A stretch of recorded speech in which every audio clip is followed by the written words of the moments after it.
Hello everyone. Our next topic is inverse trigonometric function. तो इस video में discuss करेंगे कुछ फंडामेंटल्स, ओके, एंड कुछ क्वेश्चंस उसके ऊपर। तो टॉपिक क्या है अपना? Inverse trigonometric function, ITF. ठीक है, सबसे पहली बात, जितने भी हमारे ट्रिग्नोमेट्रिक फंक्शन होते हैं वो सारे पीरियोडिक होते हैं।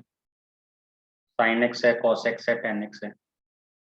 और अगर वो पीरियोडिक होंगे तो ऑब्वियस वो मैनी वन फंक्शन होंगे, और मैनी वन फंक्शन का इनवर्स निकालना पॉसिबल नहीं है। ठीक है, लिख देते हैं फिर। जैसे मैंने बोला साइन एक्स, कॉस एक्स, ठीक है, tan x etcetera are all periodic function, are all periodic function. ठीक है, अगर वो पीरियोडिक फंक्शन है, also all are many one function. अगर वो पीरियोडिक है तो ऑब्वियस है वो क्या होंगे? मैनी वन भी होंगे, मैनी वन फंक्शन। ओके, तो अगर वो मैनी वन फंक्शन होंगे तो inverse of many one function doesn't exist. तो मैनी वन फंक्शन का इनवर्स एग्जिस्ट नहीं करता, पहली बात। ठीक है, ओके, तो इनवर्स निकल एग्जिस्ट करता नहीं है तो फिर हम साइन इनवर्स एक्स कैसे निकाला, हमने कॉस इनवर्स कैसे निकाला? तो क्या किया ना कि जो हमारे पूर्वज थे, ठीक है, उन्होंने क्या किया, इसके डोमेन को रिस्ट्रिक्ट कर दिया। इसकी साइन एक्स की, साइन एक्स की डोमेन क्या होती है? रियल नंबर होती है। ठीक है, एक बार देख लेते हैं। जैसे मैंने एक ग्राफ बनाया साइन एक्स का, ठीक है,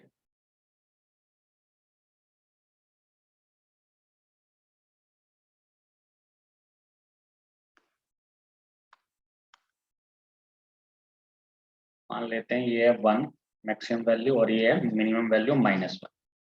ठीक है,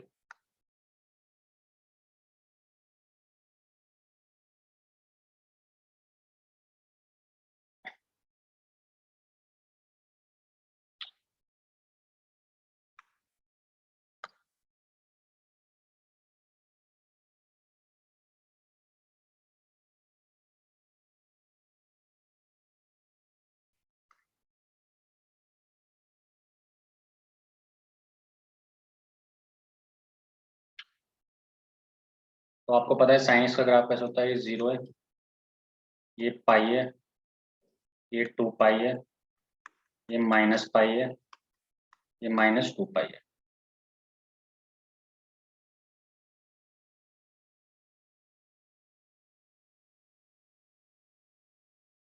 लाइक दैट। और इस पे अगर हम एचपीएल टेस्ट करें, हॉरिजॉन्टल पैरेलल लाइन टेस्ट, जो हमने फंक्शन में सीखा था, मान लो कोई पैरेलल लाइन लेके आते हैं, तो अगर मैं एक पैरेलल लाइन इस पे डालता हूँ तो इस फंक्शन को, ठीक है, मोर देन 1 पॉइंट क्या करते हैं, ये कट कर देते हैं। ठीक है, एक मिनट।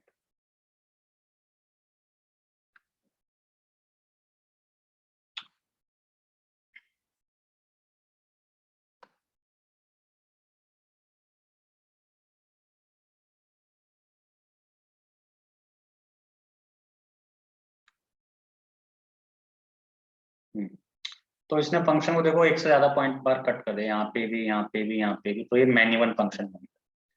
मैनी वन फंक्शन का मतलब क्या? बहुत सारे एक्स के लिए एक ही वाई है, तो इसका इनवर्स तो एग्जिस्ट कर नहीं सकता जब तक ये 1 1 और ऑन टू ना हो। तो इसलिए उन्होंने क्या किया, इसके डोमेन को रिस्ट्रिक्ट कर दिया, साइन के डोमेन।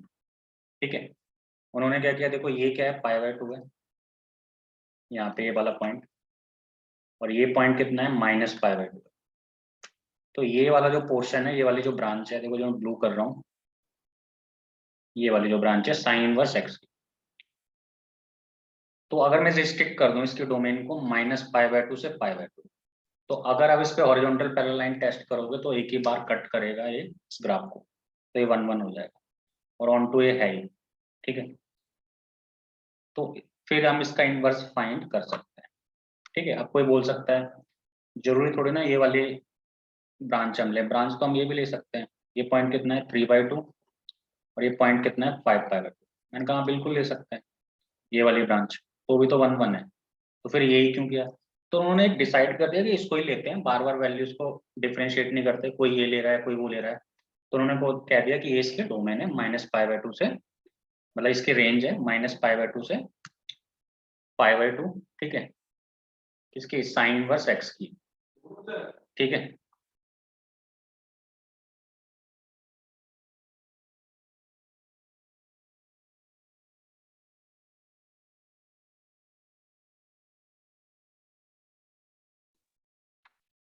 तो ठीक है, बहुत सारे इसके ब्रांचेस हो सकते हैं, यहाँ पे 1 1 हो सकता है, यहाँ भी, ठीक है। बट उन्होंने डिसाइड किया कि इस ब्रांच को ले लेते हैं, ठीक है, अब इसे थोड़ा सा अच्छे से बना देते हैं।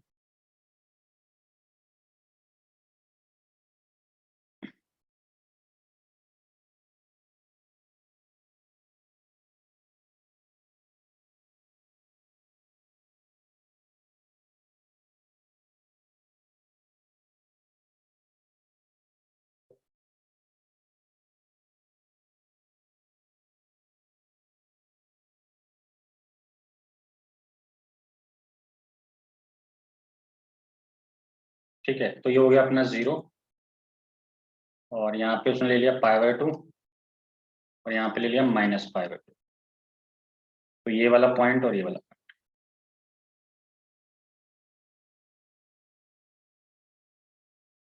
तो यहाँ तक आपको पता है साइंस का ग्राफ कैसा था, इस टाइप का याद है, ठीक है।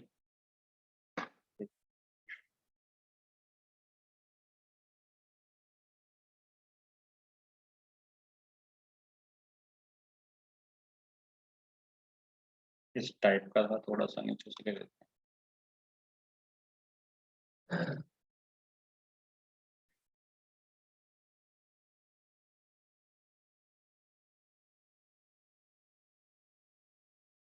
ठीक है।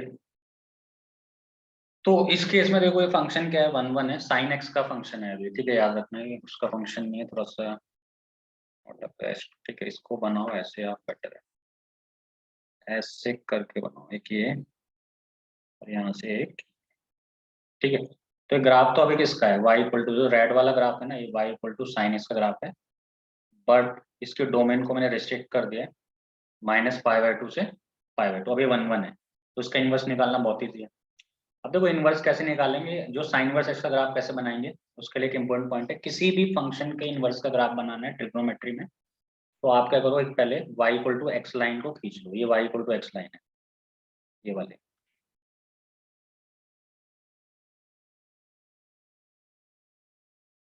ठीक है। तो ये लाइन क्या है, y इक्वल टू एक्स है, y इक्वल टू एक्स के करस्पॉन्डिंग इसका रिफ्लेक्शन ले लो आप, ठीक है। तो इसका रिफ्लेक्शन क्या आएगा, y इक्वल टू एक्स के करस्पॉन्डिंग इस लाइन का जो रिफ्लेक्शन आएगा, वो क्या आएगा, ये आएगा, देखो ध्यान से, इसका रिफ्लेक्शन बन जाएगा ये,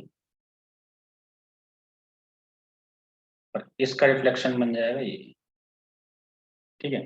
तो ये जो ग्राफ है ना ब्लू वाला, ये किसका ग्राफ बन जाएगा, y equal to sine inverse x का ग्राफ, ठीक है। थोड़ा अच्छे से बनाएंगे तो ज्यादा दिखेगा, ठीक है, बट यहाँ पे इतना दिख नहीं रहा है, ठीक है। तो इसके जो रेंज होगी, यहाँ पे जो पॉइंट है, देखो अगर इनवर्स फंक्शन है तो उसके पॉइंट भी चेंज हो जाते हैं, ठीक है। अगर यहाँ पे मान लो x का π/2 है और y का कितना है 1 है, तो यहाँ पे क्या हो जाएगा, यहाँ पे अपना हो जाएगा इस वाला पॉइंट, ये जो पॉइंट है ये चेंज हो जाता है, तो यहाँ पे क्या होगा, y का तो π/2 हो जाएगा और x का कितना हो जाएगा 1 हो जाएगा,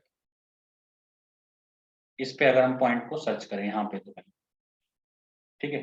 बट ये तो इस कोऑर्डिनेट पे पॉइंट है, मैं इस पॉइंट की बात कर रहा हूँ, इस वाले पॉइंट की, ये वाला पॉइंट है, तो यहाँ पे जो पॉइंट होगा वो ये होगा, ठीक है। तो अगर थोड़ा सा अच्छे से बना दे ग्राफ तो बना देते हैं, ठीक है।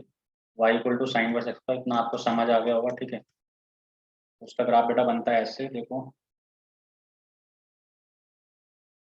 साइन का जो ग्राफ होता है उसका जस्ट रिफ्लेक्शन ले लेना है हमें, ये 1 है, यहाँ पे -1,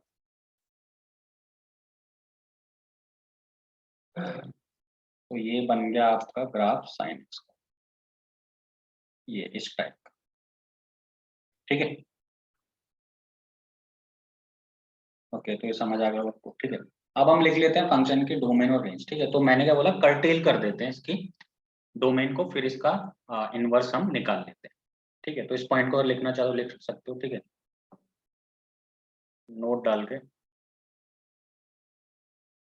ऑल ट्रिग्नोमेट्रिक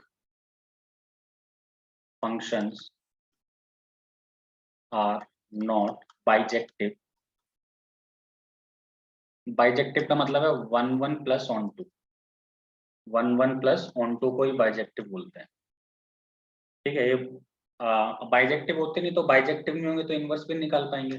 ठीक है, ठीक है, hence inverse of function does not exist. ठीक है, अब इनवर्स तो निकलेगा नहीं, तो इनवर्स हम निकालने के लिए क्या करेंगे, by restricting their domain we can find inverse of trigonometric function। सही है, तो रिस्ट्रिक्ट करके इसके हम रेंज क्या कर सकते हैं, सॉरी इनवर्स क्या कर सकते हैं, फाइंड कर सकते हैं। तो कुछ फंक्शन, मतलब 6 के 6 फंक्शन, और उनकी मैं रेंज लिख रहा हूँ। ठीक है, डोमेन और रेंज दोनों। तो यहाँ पे फंक्शन है, यहाँ उसकी डोमेन है और रेंज, ये आपको याद करना है। ठीक है, ये क्वेश्चन सॉल्व करने के लिए बहुत ही इंपॉर्टेंट है, और इसके बिना क्वेश्चन सॉल्व नहीं होगा। और कोई प्रिंसिपल वैल्यू का क्वेश्चन आता है, जैसे पहला फंक्शन क्या है, साइन इनवर्स एक्स, तो इसकी जो डोमेन होती है वो -1 to 1 होती है, रेंज क्या होती है, -π/2 से π/2। ठीक है, और दूसरा क्या है, कॉस इनवर्स एक्स, इसकी डोमेन क्या होती है, -1 to 1, और रेंज होती है 0 से लेके पाई। ठीक, और टेन इनवर्स एक्स, इसकी जो डोमेन होती है वो रियल नंबर होती है, और रेंज इसकी होती है -π/2 से π/2। ठीक है, देखो क्या किया इसने, साइन वर्स की रेंज होती है ना, उस पर बस ओपन इंटरवल लगा दिया है, ये -π/2 से π/2, इस पे ओपन इंटरवल लगा दिया। सिमिलरली कॉसेक इनवर्स एक्स, इसकी जो डोमेन होती है वो होती है -∞ से -1 यूनियन 1 से लेके इन्फिनिटी, और इसकी जो रेंज होती है अपनी, ठीक है, वो क्या हो जाएगी, देखो साइन वर्स की रेंज क्या है, -π/2 से π/2, उसमें से एक्सक्लूड कर देंगे हम 0 को बस। ठीक है, और next one is sec inverse x, same होती है उसकी। ठीक है, डोमेन, तो इसकी रेंज क्या आ जाएगी, कॉस इनवर्स की रेंज में से बस आप π/2 हटा दें। और last but not least cot inverse x, इसकी जो डोमेन होती है वो रियल नंबर होती है, बट रेंज होती है 0 से लेके पाई ओपन इंटरवल। तो इसको याद करना बड़ा इजी है, अगर आपको पहली 3 याद है तो। साइन इनवर्स की रेंज -π/2 से π/2, इसके जस्ट अपोजिट कौन हो जाएगा, टेन इनवर्स ओपन इंटरवल में। कॉस इनवर्स की रेंज 0 से pi, cot inverse just open interval में, देखो। और टेन इनवर्स हो गया, ये 4 हो गए अपने कवर। अब कॉसेक इनवर्स में करना है, कॉसेक इनवर्स किसका रेसिप्रोकल लिखते हैं, जैसे साइन का, तो -π/2 से π/2, 0 को हटा दो, और सेक इनवर्स में 0 से पाई, कॉस इनवर्स की रेंज में से π/2 को हटा दो, क्योंकि ये वैल्यू मिलेगी नहीं आपको, कोई भी ऐसा एक्स नहीं होगा जिसके लिए π/2 मिल जाए। ठीक है, सेक इनवर्स के केस में, तो ये इसकी रेंज और क्या होगी, डोमेन होगी। सही है, अब इसमें इंपॉर्टेंट बात क्या है, इसका जब आप ग्राफ बनाओगे ना तीनों के, आप ये ग्राफ देखना एक बार। ठीक है, y इक्वल टू किसका, साइन इनवर्स एक्स का ग्राफ बनता है इस टाइप का, अभी हमने बनाया ऑलरेडी ऊपर, ये π/2, ये -π/2, यहाँ पे 1, और ये -1। देखो रेंज इसकी -π/2 से π/2, तो उसका ग्राफ बनेगा कुछ ऐसे। सही है, तो इस ग्राफ को अगर आप देखोगे तो ये ग्राफ इंक्रीजिंग फंक्शन है, मतलब लेफ्ट से अगर राइट जाओगे ना आप, तो y की वैल्यू इंक्रीज करेगी। तो पहला पॉइंट तो इसमें ये इंक्रीजिंग फंक्शन है। कैसा फंक्शन है, इंक्रीजिंग। अगर ये फंक्शन इंक्रीजिंग है और x1 अगर छोटा है x2 से, तो अगर इसका आप साइन इनवर्स ले लोगे तो इनइक्वालिटी चेंज नहीं होगी, एज इट इज आएगी। सही है, पहली बात। क्योंकि ऑब्वियस है, जैसे आपने यहाँ पे एक पॉइंट लिया x1, ये मान लो x1 है, तो इसके करस्पॉन्डिंग क्या है, ये y1। और यहाँ पे आपने एक पॉइंट लिया x2, इसके करस्पॉन्डिंग क्या है, y2। तो ऑब्वियस है y2 बड़ा है y1 से, क्योंकि y1 नेगेटिव है ना, बिलो द x एक्सिस, और y2 क्या है, पॉजिटिव। तो वैसे इनइक्वालिटी साइन चेंज नहीं करती। सेकंड क्या है, नॉन पीरियोडिक है, पीरियोडिक फंक्शन होता ही नहीं है, कोई भी इनवर्स ट्रिग्नोमेट्री फंक्शन पीरियोडिक नहीं होता। ठीक है। तीसरी बात, ये जो ग्राफ है ओरिजिन के सिमेट्रिक है। ये ग्राफ कैसा है, ओरिजिन के क्या है, सिमेट्रिक। और कोई भी ग्राफ अगर ओरिजिन के सिमेट्रिक होता है तो वो ऑड फंक्शन होता है। कैसा होता है, ऑड फंक्शन है। तो कैसा फंक्शन है, ऑड फंक्शन है। और ऑड फंक्शन की वजह से क्या होता है, साइन वर्स के अंदर अगर मैंने माइनस एक्स डाला तो ये मुझे माइनस साइन वर्स एक्स मिल जाएगा। तो 3 बातें हमें याद रखनी है साइन वर्स के केस में। सिमिलरली कॉस इनवर्स का ग्राफ। ठीक है। तो दूसरा जो ग्राफ है अपना वो किसका है, y equal to cos inverse x graph. तो सेम फॉर्मेट आपको यूज करना है अगर आपको बनाना है तो कॉस इनवर्स का। कॉस एक्स का ग्राफ बना लो आप 0 से लेके पाई के बीच, और उसका रिफ्लेक्शन ले लो बस। ठीक है। तो ये मान लो पाई है, ये 0 है। ठीक है, ये 1 है और ये -1 है। इसका ग्राफ बना दे रहा हूँ कि ऐसा बनेगा इसका ग्राफ। ठीक है, इसका सिर्फ एक्सिस से ऊपर ऊपर ग्राफ बनता है। यहाँ पे कहीं π/2 आएगा। ठीक है, तो इसका ग्राफ बनेगा यहाँ से। ठीक है, π/2 पे 0 और ऐसे इसका ग्राफ ऐसे। ठीक है। अब इस ग्राफ की खासियत क्या है, डिक्रीजिंग है। क्योंकि x अगर आप लेफ्ट से राइट जाओगे तो y की वैल्यू डिक्रीज करती है। कोई भी पॉइंट आप सेलेक्ट करो, मान लो आपने यहाँ पे पॉइंट सेलेक्ट किया x1, उसके करस्पॉन्डिंग ये y1 आया। बट आपने अगर पॉइंट सेलेक्ट किया यहाँ पे x2, मान लो यहाँ पे, उसके करस्पॉन्डिंग y2 छोटा है। तो ये कैसा फंक्शन है, डिक्रीजिंग। तो पहला पॉइंट तो कैसा फंक्शन है, डिक्रीजिंग फंक्शन है। और डिक्रीजिंग है, और अगर x1 छोटा है x2 से, तो अगर इसका आप कॉस इनवर्स x लोगे तो इनइक्वालिटी अपना साइन चेंज कर लेगी। ठीक है, ये होता है इंपॉर्टेंस इसका। सेकंड, नॉन पीरियोडिक तो है, ये पीरियोडिक तो है नहीं, रिपीट तो कर ही नहीं पाएगा ये। और तीसरी बात, कैसा फंक्शन है, ना तो देखो ये ऑड है, ना तो क्या है ये इवन है। ठीक है, क्योंकि सिमेट्रिक नहीं है ओरिजिन के रिस्पेक्ट में, और ना वाई एक्सिस के रिस्पेक्ट में सिमेट्रिक। तो neither even nor odd, neither even nor odd. क्योंकि अगर ये इवन होता तो आप क्या बोल देते, cos inverse minus x plus cos inverse x के इक्वल हो जाता है ना। बट ऐसा तो नहीं है, क्योंकि आपको पता है कॉस इनवर्स माइनस एक्स क्या होता है, pi minus cos inverse x होता है। ठीक है, तो आप लिख सकते हैं यहाँ पे pi minus cos inverse x. ठीक है, तो ये दो ग्राफ ज्यादा इंपॉर्टेंट है देख के। ठीक है, इंक्रीजिंग कौन डिक्रीजिंग है, क्योंकि इनइक्वालिटी के क्वेश्चन आ सकते हैं इस पे। और टेन इनवर्स बस आप समझ लो कौन कौन इंक्रीजिंग होता है, कौन कौन डिक्रीजिंग। तो नोट लिख लेते हैं, दो चीजें लिख लेते हैं यहाँ पे, फंक्शंस। तो ये सेट है, पहला ग्रुप,